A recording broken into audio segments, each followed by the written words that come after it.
స్వామి వివేకానంద చాలామందికి ఆయన చరిత్రను సినిమాగా తీయాలని చాలాసార్లు అనుకున్నారు. కానీ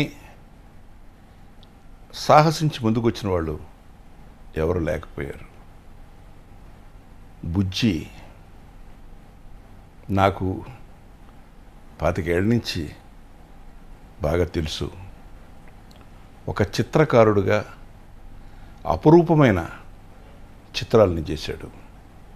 అలాగే మన సినిమాకి ఎన్నో సినిమాలకి పబ్లిసిటీ చేశాడు. ఆ టేస్ట్తో ఈ సినిమాని తీయాలనుకున్నాడు. తీసి నాకు చూపించాడు. నేను ఏదో బుజ్జి ఏమిటి, డైరెక్ట్ చేయడం ఏంటి, ఏమోలో ఎవరి మైండ్లో ఏముందో, ఎవరి లోపల ఏ ఆణిముత్యాలనో ఎవరికి తెలియదు అనుకుంటూ వెళ్ళి చూశాను.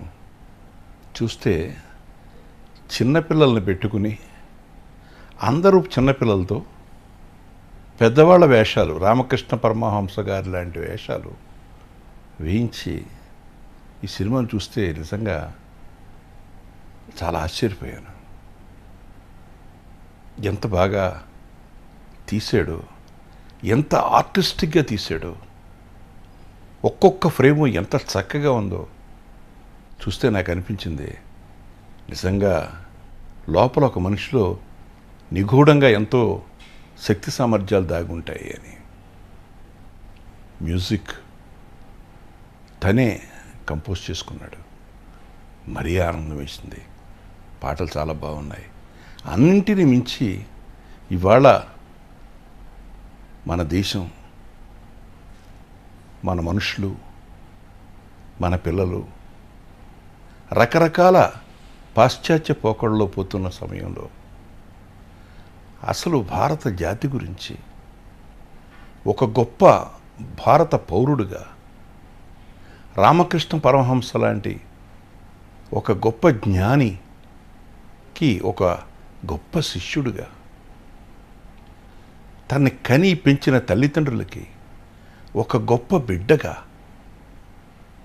ఇలా 3 రకాలుగా చేసినటువంటి అతని కృషి ఈనాటి బిడ్డలకి, పసివాళ్ళకి, విద్యార్థులకి, భావితరానికి సినిమా ఒక్కసారి చూడాల్సిన అవసరం ఉంది. చూస్తే 3 గంటల టైం వేస్ట్ అని అనుకున్న సినిమా చూడండి. చూసిన తర్వాత 3 పదులు 30 సంవత్సరాల జీవితానికి అది పునాది కావచ్చు.